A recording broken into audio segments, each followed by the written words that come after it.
of faces I recognize, and I see some regular faces, but I also see some new faces, so welcome. If this is your first time, show of hands. Fantastic. We're in for a great evening with Dr. Gina Grandy, a really dynamic, bold, inspiring female leader in Regina and in Saskatchewan. So welcome, thank you. And I want to say, give a big shout out to Lisa, who does a great job hosting this event.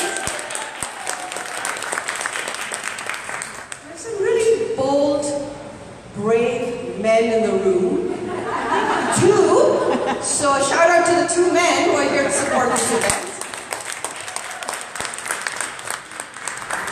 I see Nicole. Thank you for being here, Nicole. And I want to recognize some of our board members who are here tonight. Jill Colton, our chair, where is she? And who else is here from our board?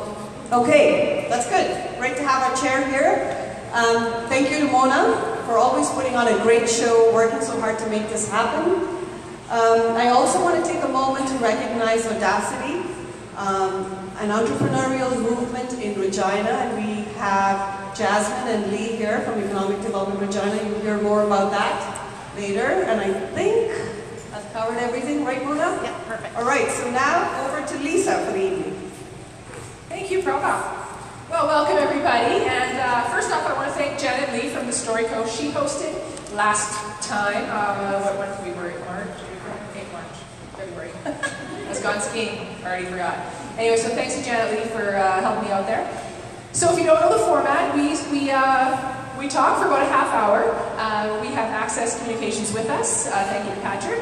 They film, and this is actually aired every Tuesday. They're filming at 2 o'clock. These episodes will air, so if you want to share someone. I think they're also Facebook. They're Facebook Live, so hi Facebook, hi Access. And we go for about a half hour Q&A, half hour between us, and then we open it up to Q&A. So hold your questions, and you will get a chance to talk to Dr. Gina Grandy. So I'm going to go into an introduction. Alright. So Dr. Gina Grandy is Dean and Professor of Strategy and Leadership at the Phil Levine School of Business at the University of Regina. She is also a trained leadership and performance coach and consults in the areas of leadership, women in leadership, strategy, and change. Her research and consulting experiences span for-profit, public sector, and not-for-profit organizations in Canada, US, and the UK. Gina arrived at the University of Regina 6 years ago, sound about right? And prior to that, she taught numerous higher education institutions in New Brunswick, Newfoundland and Labrador, Ukraine, and England. She swears she can still smell the ocean, and she loves our Saskatchewan skies.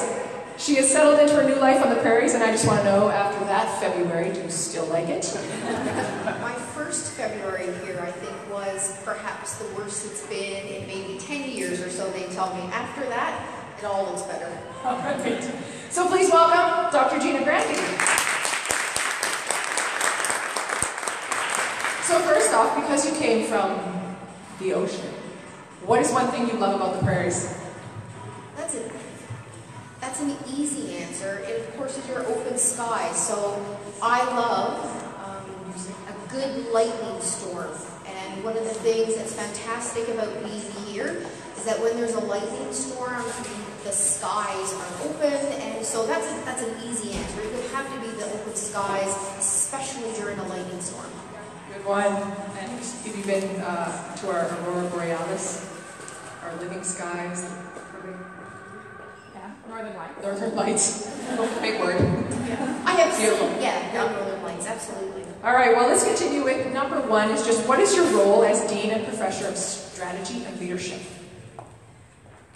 To be honest, that depends on what day of the week we are and what's happening. But as Dean, my responsibility is to both our undergrad and graduate students as part of the Phil Levine Schools of Business at University of Regina. And students will drive, and do drive, all the decisions that we make. Of course, I work collaboratively with my colleagues who are our faculty and our staff members, but my job is to set and work collaboratively around the direction of where we are now and where we want to be, to make sure that we are offering the best business education possible, not only in Western Canada, but across the country. And I think leading a business school, one critical component of that is making sure that we work in concert with industry, with government, and the community that surrounds us. In order for us to stay relevant, we need to make sure those connections are there.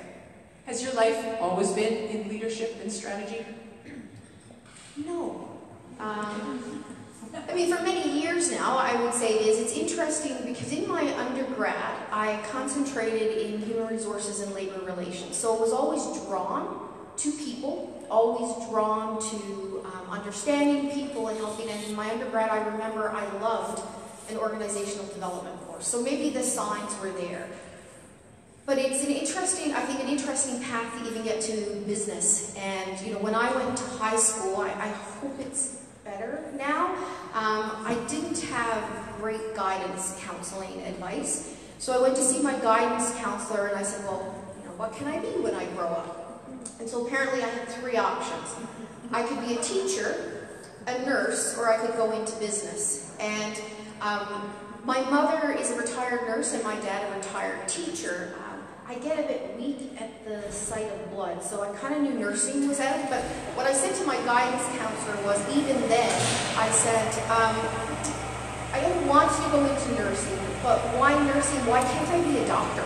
So why wasn't nursing the option?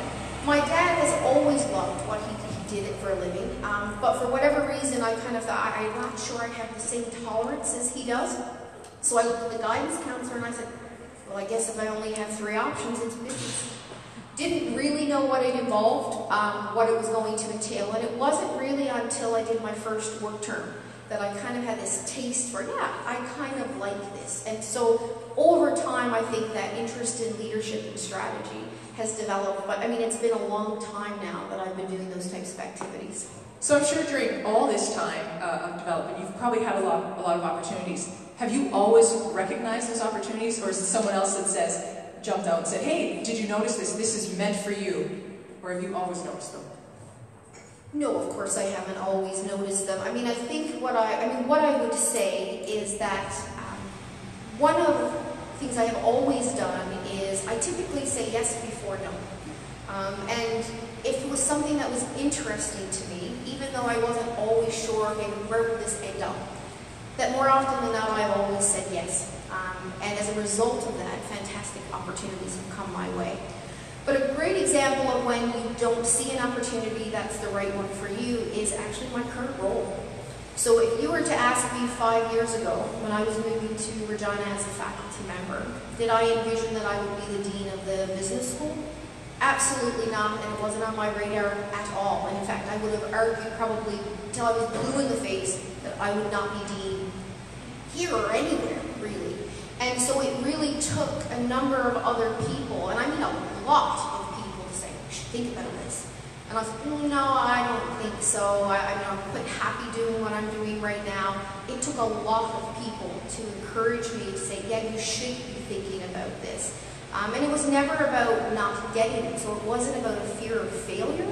It's just that actually I didn't see it as the opportunity for me, and look where I am now. So sometimes that tapping on the shoulder makes a big difference.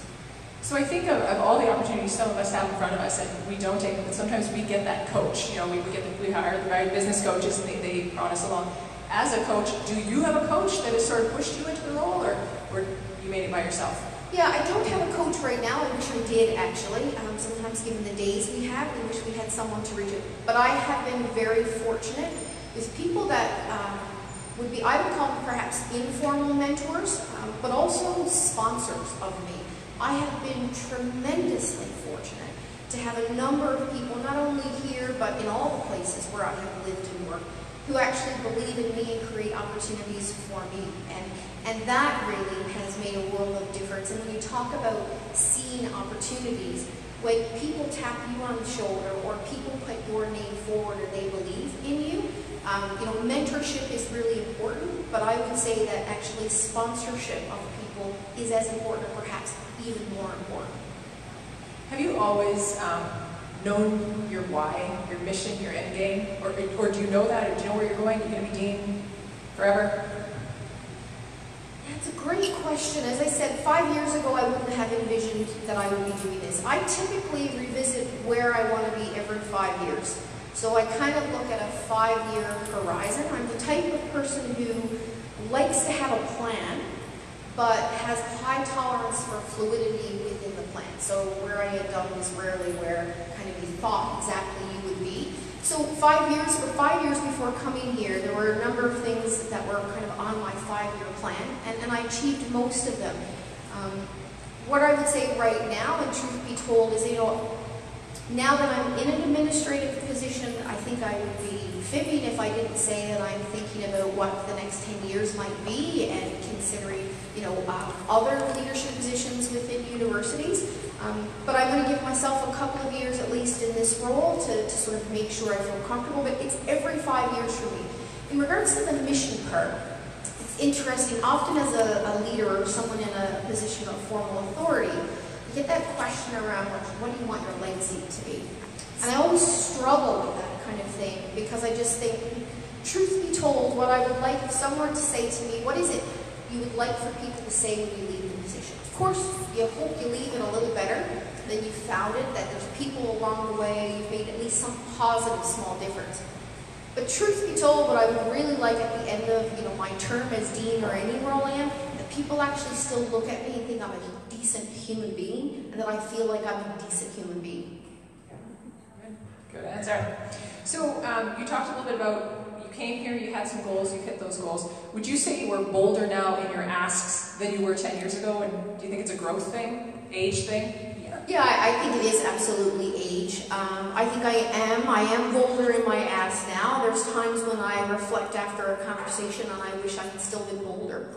But with age comes that sense of actually, I think, greater clarity around what it is you want, but also what it is not worth it to you. And I think with that, when you get that greater clarity, it's easier to ask for bolder asks. It's also easier to say no. You know, this particular role or this particular opportunity is not for me, and you can live with the consequences of that. Good. So is there anyone in particular that ever reached out to you, encouraged you, inspired you along the way? There's so many, and I could go on and on with this, but I will talk about one particular person, and she actually is in the UK, a really good colleague of mine and dear, dear friend. What I would say about her, and she's actually dean now, third time around dean of different schools in the UK, and she wasn't a dean when I met her, but clearly somebody who, you know, you say they see something in you, and she created opportunities for me. She is always someone I would say saw something that perhaps I didn't see. So in some of the work, you know, for years actually, she would say, Gina, I really think you should go with the administrative route. I think you should be considering, you know, a deanship. And I said, absolutely not. It's not where I want to be. It's not what I want to do. And, you know, when I sent her a note to say, I've applied for this job and I've been shortlisted, it was quite funny, and she's British, and so she sent me back a text to say, I've nearly weed in my pants. So she is somebody who is a confidant, someone who I trust, someone who I know has my best interest, and also someone who will have really tough conversations with me. She asks me some of the toughest questions that anyone else will ask me. She will disagree with me, but she is also my greatest advocate and sponsor. So why is it that you had said, they had said to you, you should be dean, and you're like, there's no way. Why is it, and is it common with women? We don't believe that we can do it. It's not the right time. Whatever. Why, is that a common woman thing?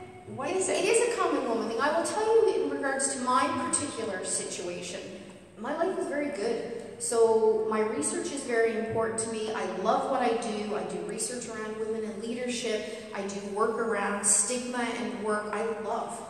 I loved what I was doing. And so there is that notion of also was actually, some of it was about, for me in the time was actually, do I want to give up what I'm doing right now that I love for something that I'm unsure about?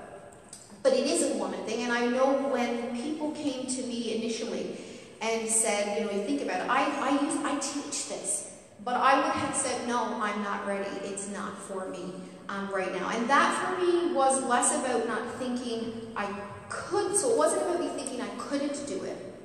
it was about actually, was it the right time? Was this what I wanted to do right now? But we do it far too much, and that's why the sponsorship part is so very important. That's why in any of our organizations, if we see somebody with potential or we see something that they may not see, keep reminding them that actually, why not try this? Are you sure you don't want to try it? Because sometimes when we do, we actually like it. So I saw you speak at a leadership event less than a year ago, and you commented, and I wrote this down, understand how others see you and listen more closely to those who are seeing more in you. And I just said, why can't we see our own awesomeness? I think you kind of answered that.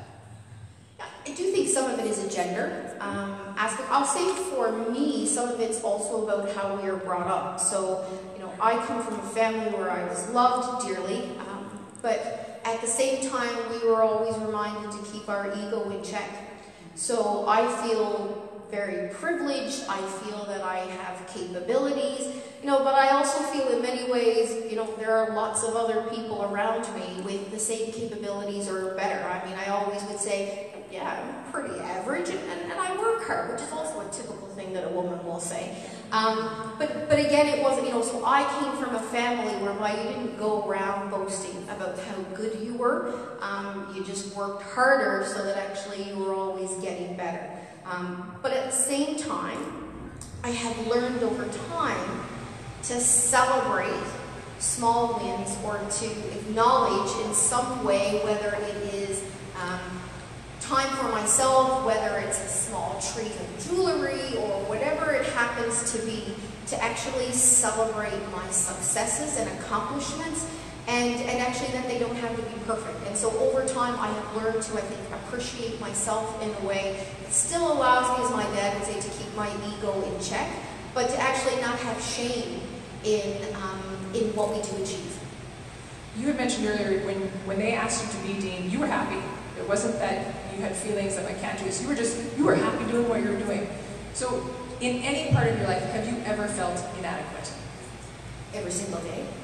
I say that though in a way of not in a sense that, you know, when I was younger I would have called myself a perfectionist. I mean, I was never perfect, but always striving, and it was never good enough. Over time I've learned that actually, you know, sometimes good is good enough.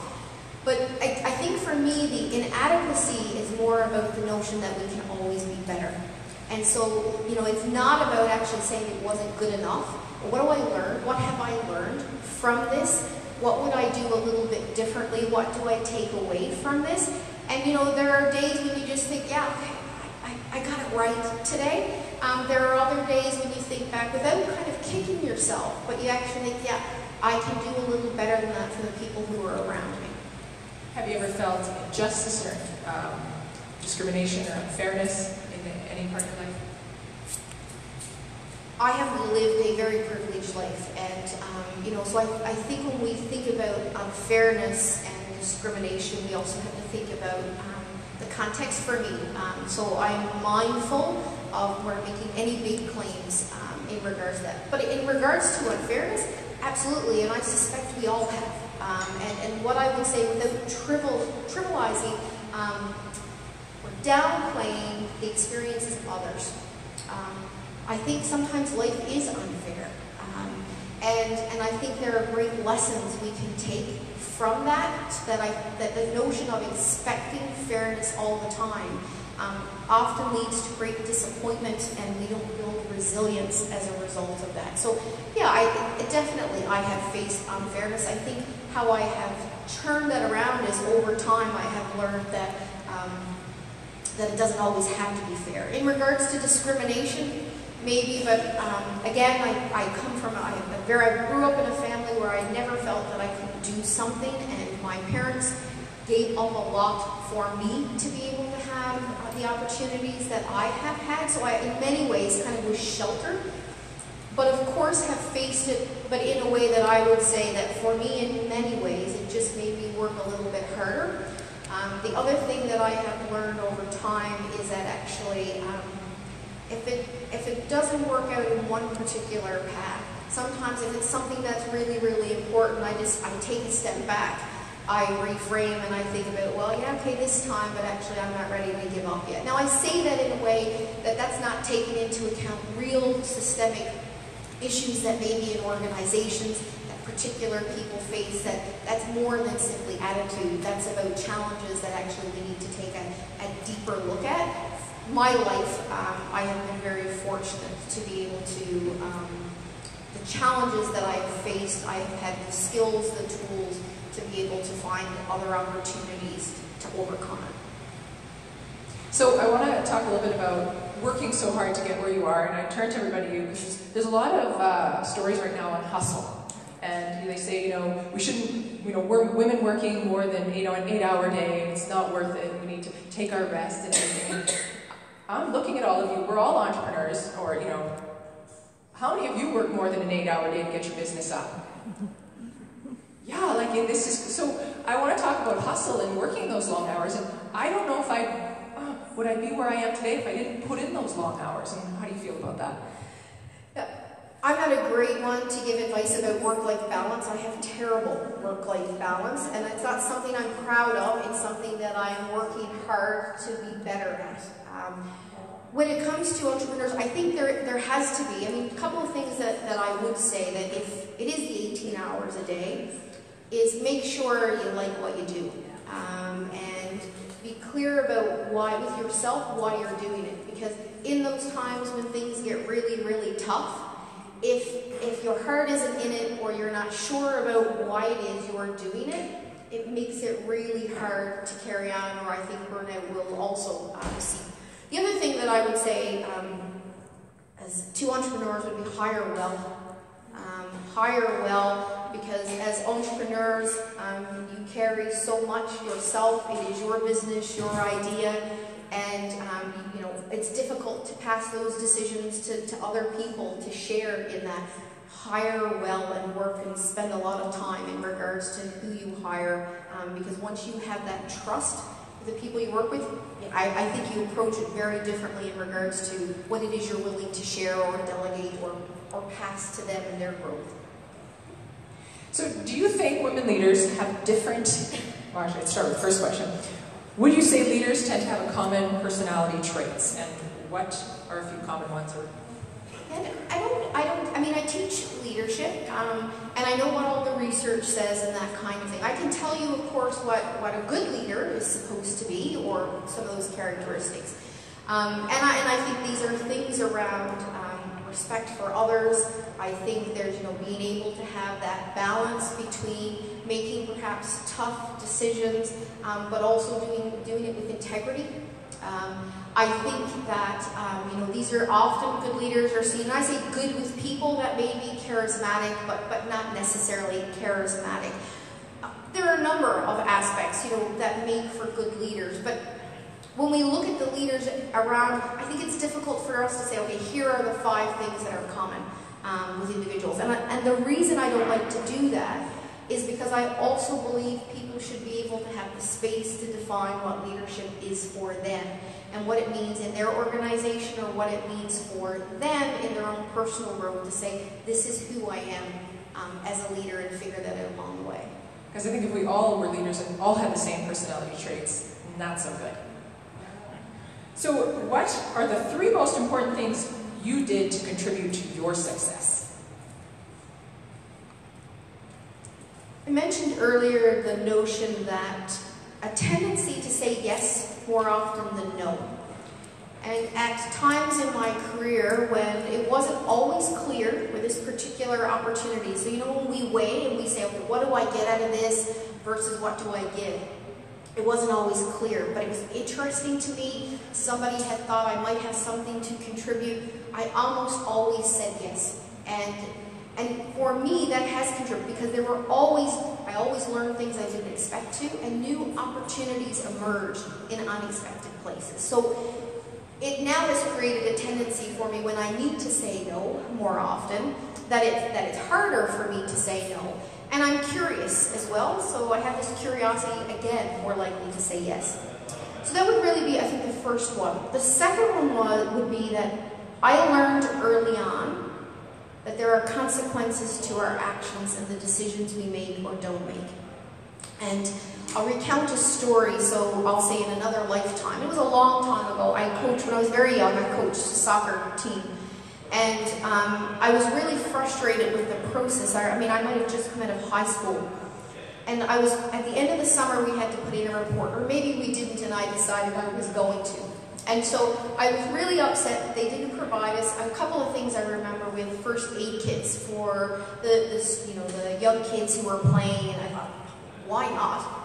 I put in other things in regards to, processes that I thought were unfair and all of these types of things.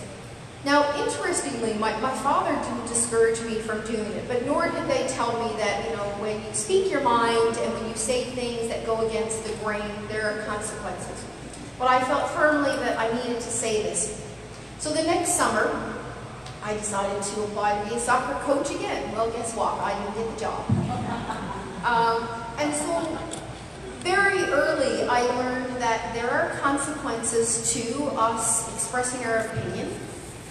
And we need to be able to live with those consequences. And so for me, it is always thinking about, okay, if I'm going to say this, if I'm going to do that, recognizing that there are consequences to decisions or indecisions. And can I live? Can I live with what the possible consequences are of that? And that for me has been pivotal in my success, because it means that, often we say something or we do something, and when it doesn't work out the way we want, we say, how did that happen? Well, there are consequences to our actions.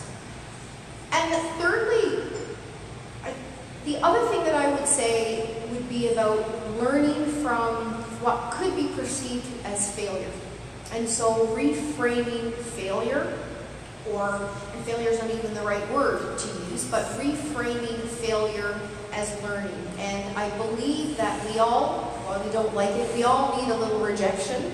We all need a few jobs that we don't get, even though we had our heart set on them, because it actually makes us stronger. So I think I have fairly thick skin, but I feel failure, or something that really matters to me deeply, but what I have developed over time is a really, really fast recovery time.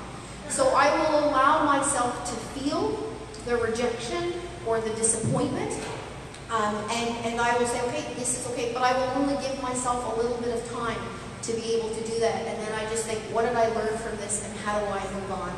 And that, over time, has allowed me to be able to continue to try, whether it's apply for a dean position when I really did not think I was going to get it,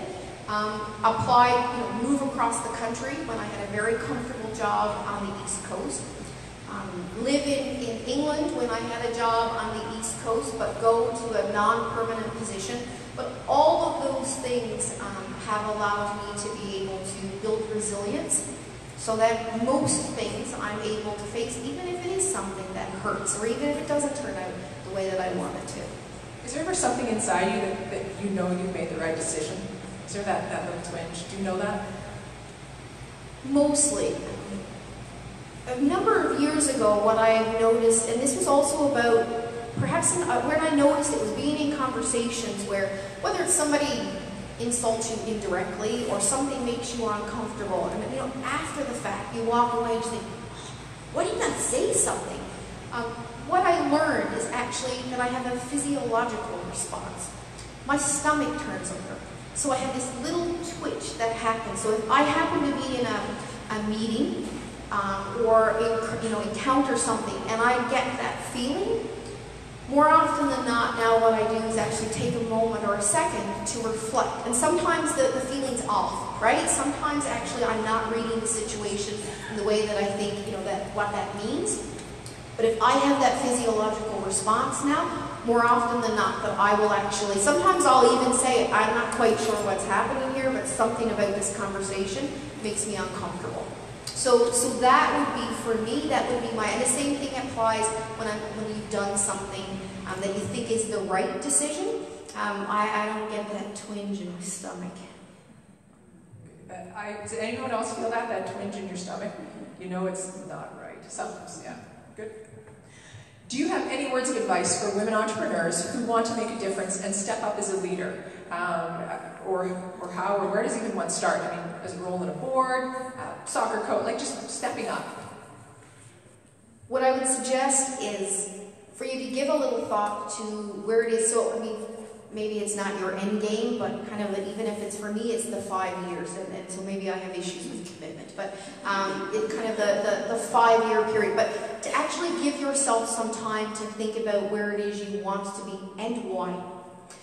And that may be writing it down, and I say this because, and I say this because too often we don't actually know what we want.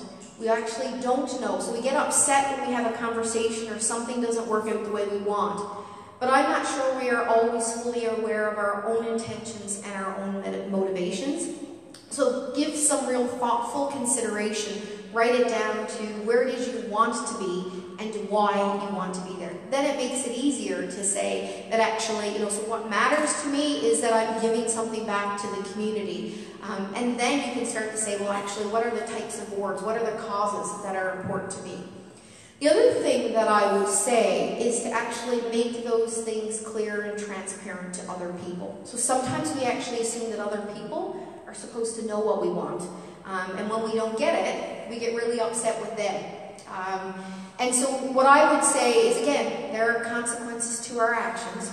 But I think that actually articulating those and talking about what it is you want and why you want it, it means that other people around you will sometimes step up and all of a sudden someone else is sponsoring you, is your sponsor for here's this opportunity. Other times it is a function of actually if you're in a job, and so in an entrepreneur or business that actually when you raise that and you don't get that answer you want, I think you have also greater clarity around, yeah, this isn't quite right for me, or I'm going somewhere else. But you've thought it through. Yeah, I like that, because I mean, we're all here today and we all have an opportunity to say what we want. I mean, that someone here can help you to get to the next step. I'm pretty sure of it, because I have been somewhere where you haven't, or you've been somewhere, and that's why we're here, is to hear your story, but just talk to each other, take the time to meet someone you don't know, So my final question, and then we will go to Q&A, is, you're busy. How do you recharge? Like, what do you do? I think we're all busy. I have to be careful not to. I sometimes use it. Yeah, I'm very busy. Now I've switched to my life is full, so that I'm not actually saying busy, but we're all busy. We all lead very full lives. For me, the recharging actually comes from taking time just by myself. So many people would call me an extrovert. I really like people. I like to be around people. But a colleague of mine referred to me as an outgoing introvert. I am one of these people that actually I need time by myself. Walking by myself, clarity, and actually I can be my best self when I'm able to block time. What I have found is that I have lower tolerance. So when I notice myself that if someone's asking me to do something or in a conversation and my internal voice is kind of a sense of annoyance, like, really? That actually that's my trigger for me to say, actually, you need to step away, because that's not my natural response. I know I need to have time on my own. And of course, where it gets challenging is that when life is full, is making sure you're able to carve out. And so I'm still learning to not make apologies for making time for me to be able to recharge. But I need time on my own. No words, no people, so that then I can embrace people again. Well, let's thank Dr. Gina Grandy for today. Thank you very much for sharing. So we are going to stop filming, and we are now going to open up to questions and answers. And I will start here, and I'll repeat the question. I'll try to repeat the question so that everyone else can hear. I'll do my best, or you can come up and grab the mic. What's your question?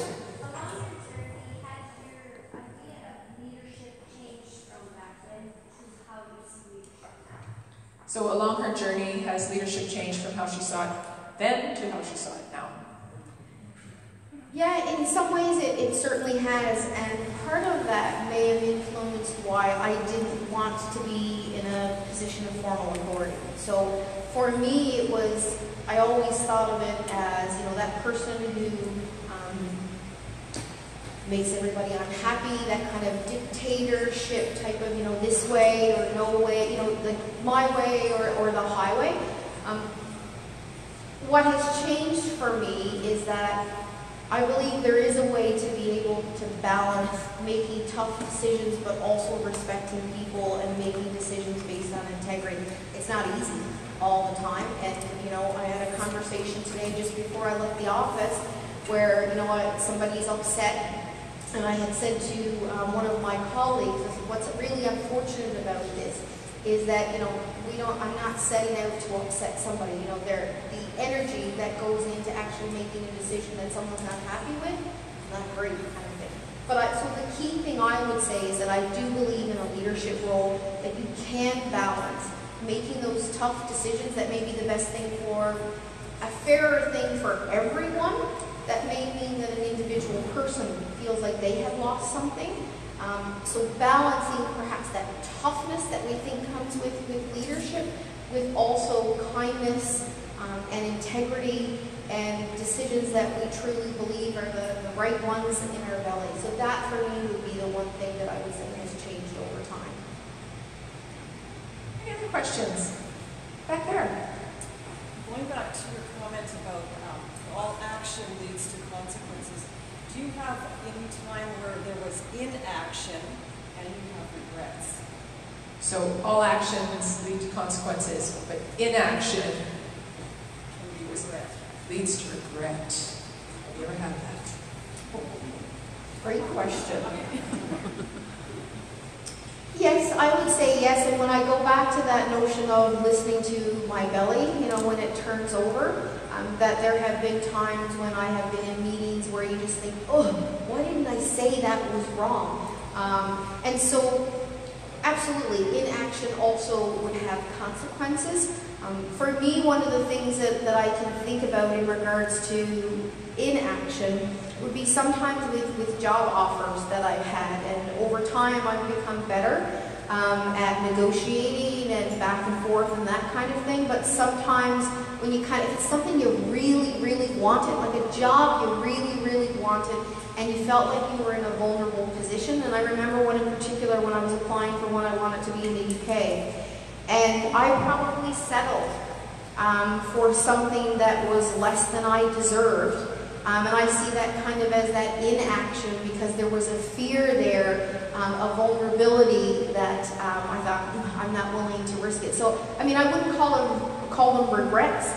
I try not to have regrets, but certainly things that I've learned from to think about, yeah, you didn't like how that felt. So, and that's part of what I also do in regards to, so people, there's a couple people here who know me well.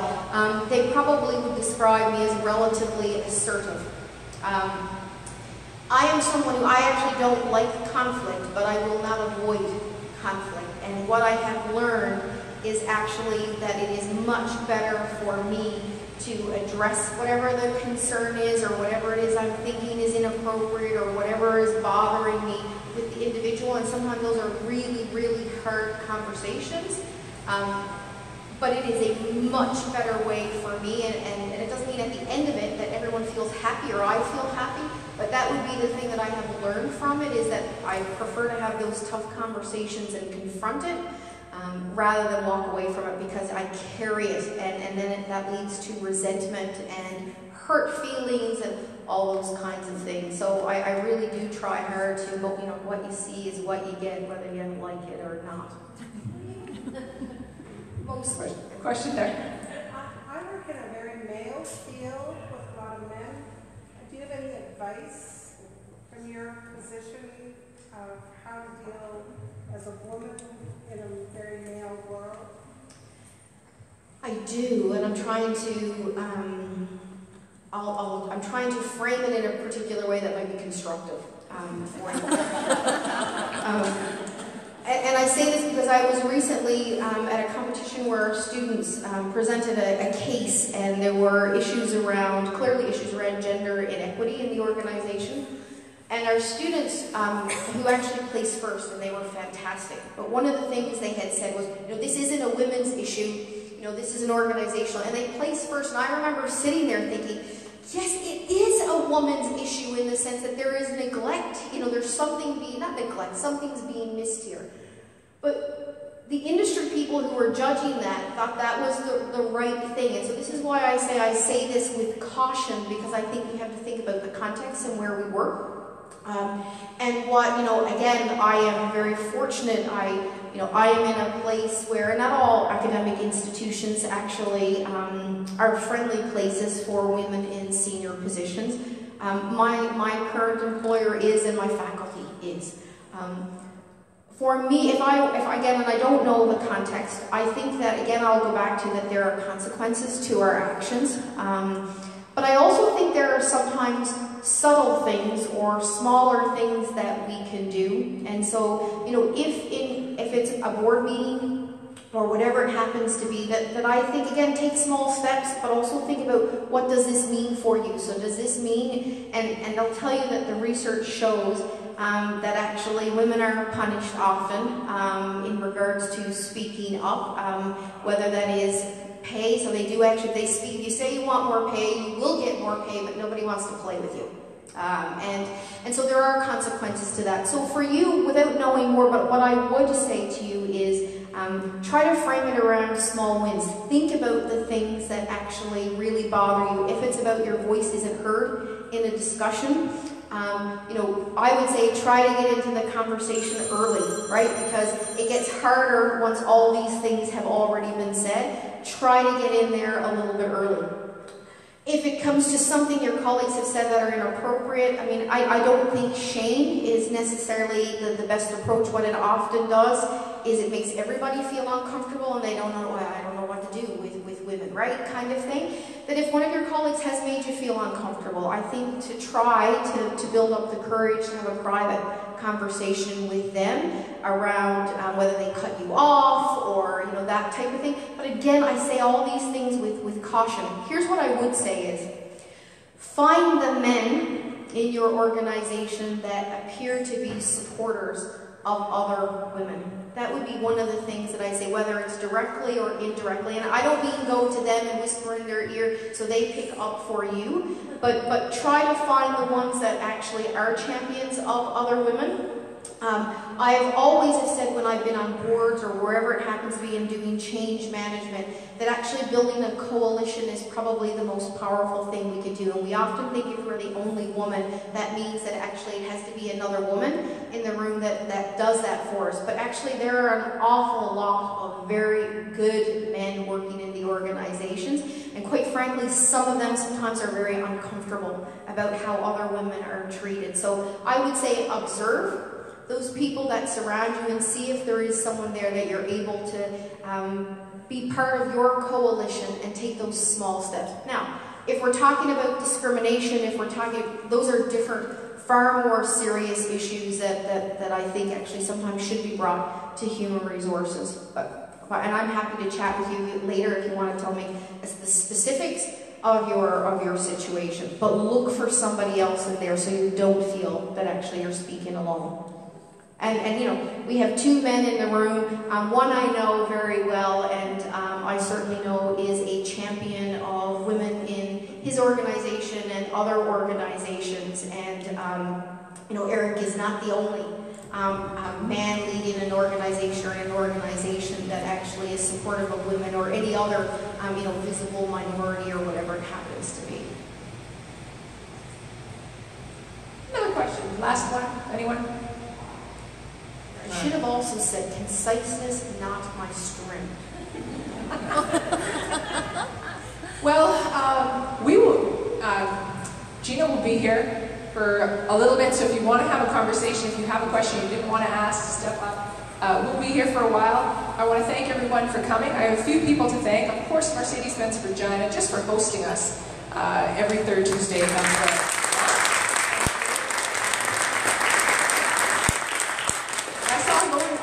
But Lori Wall and her team at Walnuts and Bar Nuts for serving us some food and some drinks. Thank them very much. Of course, Patrick over at Access Communications. Thanks for coming out and joining us. And our West sponsors, we've got the Burtis Group and Miller Thompson. Thank them very much. Audacity here? Because there's something on Thursday. So Do you want to? Yeah.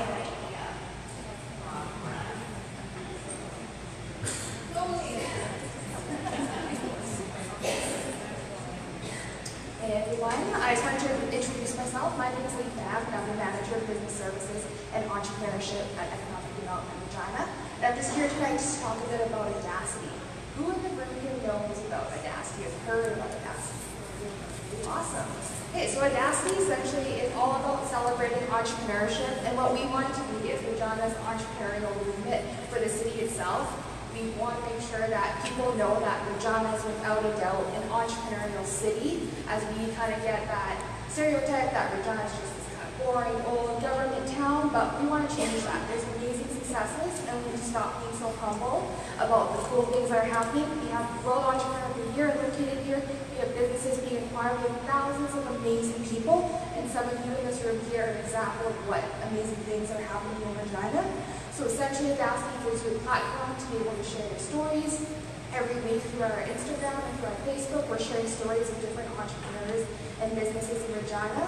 So if anyone here in the room wants to share their story, you come chat with me, or send me an email through EDR, and then we can always connect and kind of find out about your story there. As well as a quick plug to that give us a follow on our social media channels if you want. And then just kind of cap it off, just remember that be bold, be audacious, and know that you can change the world with Regina.